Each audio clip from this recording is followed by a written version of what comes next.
Alright, meowdy there, gamers. What's up, everybody? My name is Sen, and very recently, in fact, all of a couple hours ago, I entered my first Guilty Gear tournament. Now, if you don't know, Guilty Gear is one of the main fighting games that I play. Apart from Dragon Ball FighterZ, I enjoy the game a lot. In fact, I actually, after this, want to play a lot more. And as far as controllers, first things first. As far as controllers I saw a majority of hitboxes and or hitbox-like controllers, leverless controllers, all button controllers. I saw a couple of sticks, and then I think there was one controller player, and he was actually using an Xbox controller with a Brooks converter. The controller slash stick, I was playing stick.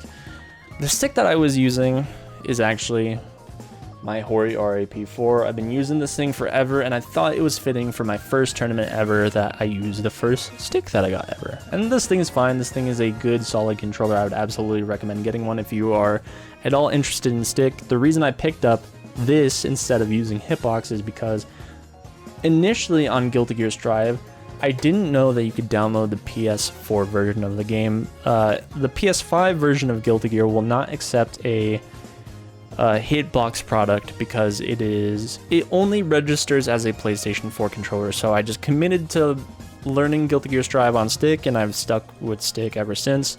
So yeah, I used the RAP4. The characters that I used for the tournament were Soul, of course, because I am a Soul main in Guilty Gear Strive and pretty much any Guilty Gear, and I actually used Kai. If you didn't know, I've been picking up a little bit of Kai. I have a very basic bitch Kai. But he's a character that kind of out of nowhere became pretty fun to me.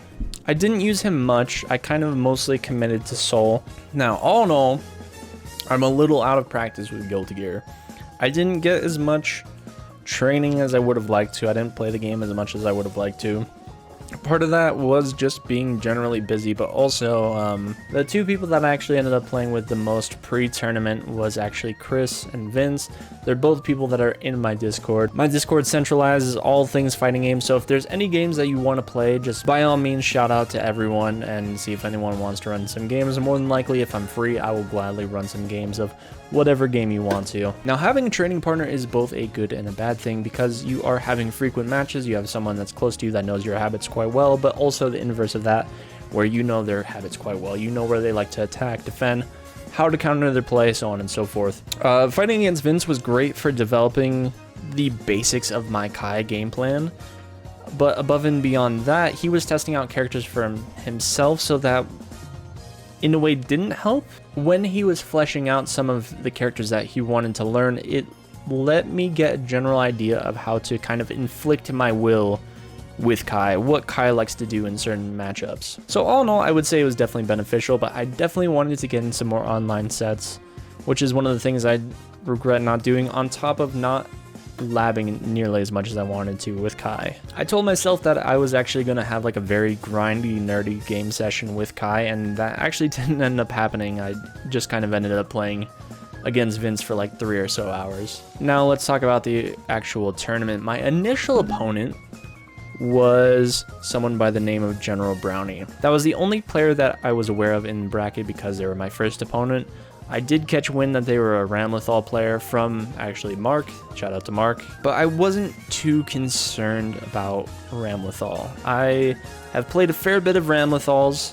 Not all of them good, but I am somewhat familiar with the matchup, so I wasn't sweating too much. I was just gonna play my game, and honestly, I wasn't sweating going 0-2. It would have been very cool to win one match, but I was more than content with winning none. Before I actually got there, though, I did stop at Barnes & Noble's because it's literally right around the corner from the venue, which was actually at an arcade. Not the arcade that you guys think of, but like, you know, ones with tickets and games and stuff like that.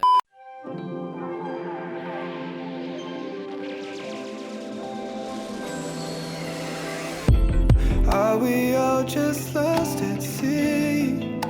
Sink or swim looking for signs. Still got hearts, we feel them beat. I'll open your books at page 49. Exactly how do we do that? We'll just stroke the spine, of course. But yeah, I stopped at Barnes & Noble's. I got book 3 and 4 of the Harry Potter, Prisoner of Azkaban and Goblet of Fire, because I'm collecting those again because I lost them for reasons I'm not going to go into. And I also got issue 5 of Kaiju number 8. If you're not familiar with Kaiju number 8, it is a fantastic manga. I would absolutely recommend checking out. It's one of the manga that I've actually been kind of keeping up with, and honestly, I haven't been reading much except for when new issues of Kaiju come out, so check it out. After that, I was pretty in and out of Barnes & Noble's, and then I headed on to the venue, ran some casual matches, and funnily enough, I was the first person to run casual matches. I played 2 players. I played a Ramlethal player, which I thought was going to be my opponent, but it turns out it was not the same person, and also a Axel player, which I was worried about the Axel matchup a little bit. There were 2 Axel players. There was a Nagoriyuki player, there was a Potemkin player that I saw, there was a Jacko player, and also a Zato player. And let me tell you, I was more than worried about the Zato matchup. I wasn't sure how I was feeling against the Jacko matchup because I haven't played against Jacko a lot, but I've played a couple Zatos here and there online, and every time I do, it's a travesty. I did have some tech that I wanted to develop, but I didn't get enough time in the lab to actually test out and figure out things that I wanted to do. So essentially, I was praying that I wasn't going to run into Zato. 2 of the homies actually came through. Cody and Troy did come through to support your boy, hang around. Even though fighting games aren't their thing, it was very cool of them to show up at all.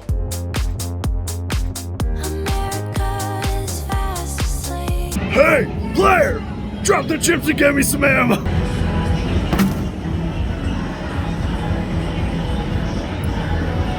Ooh, nice. Oh my god. Holy fuck. Damn, that boy good. Now, my first game was against a Ramlethal player. Not the player that I thought it was. It wasn't General Brownie, but a Ramlethal player nonetheless. I did take things pretty convincingly. Funnily enough, it was actually the player that I warmed up against with first. Now, I did play Kai against them, and I forgot that I played Kai against them, and I ended up picking Soul, and they were surprised that I was playing Soul, so that was kind of funny. Looking back at things, I wish I did play Kai in that match, because it would have given me more time to warm up with the character and get more comfortable, get my footing. But we did take things 3-0, as I said. Moving on in the winner's bracket, I ran into a Jacko player, which I wasn't sure how I was feeling, and let me say, I got 3-0'd. With that being said though, the rounds were good. The rounds were pretty competitive. It's not like I was absolutely getting bodied. In the third match, I did switch to Kai to see if I can maybe trip my opponent up and kind of play the Morgan game, just play the fireball game to keep them out, because I honestly wasn't sure how I wanted to approach best. But ultimately that wasn't enough to change things, but all in all, I still had a fun game against Jacko, something I definitely need to lab more for sure. Moving on to the losers bracket. I swear, I'm cursed. One of the matches I was worried about pre-tournament and while I was warming up was Zato, and I happened to run into the Zato player. It wasn't free. I tried my best to make them work for it, but ultimately I wasn't comfortable and didn't lab enough things or really at all against the Zato matchup, so I kind of just got smoked like in every other Zato. It was 3-0, but the games were competitive. It's not like I got bodied or anything. It could have gone either way. I did play Soul for all 3 games. I was hoping to just kind of get them in a situation where I could just one-chance them, but that didn't happen enough for your board to actually take super advantage of that. So ultimately, I ended up going 1 and 2. For next time, I want to develop my Kai a little bit more just to figure out what matchups he's probably the best in.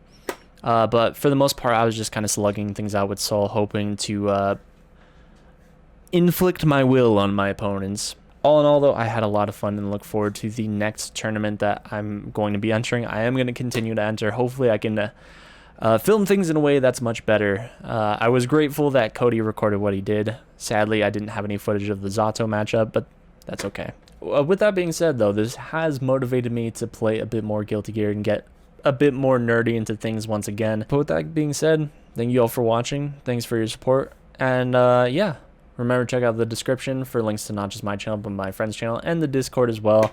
And yeah, I'll see you all later. Peace.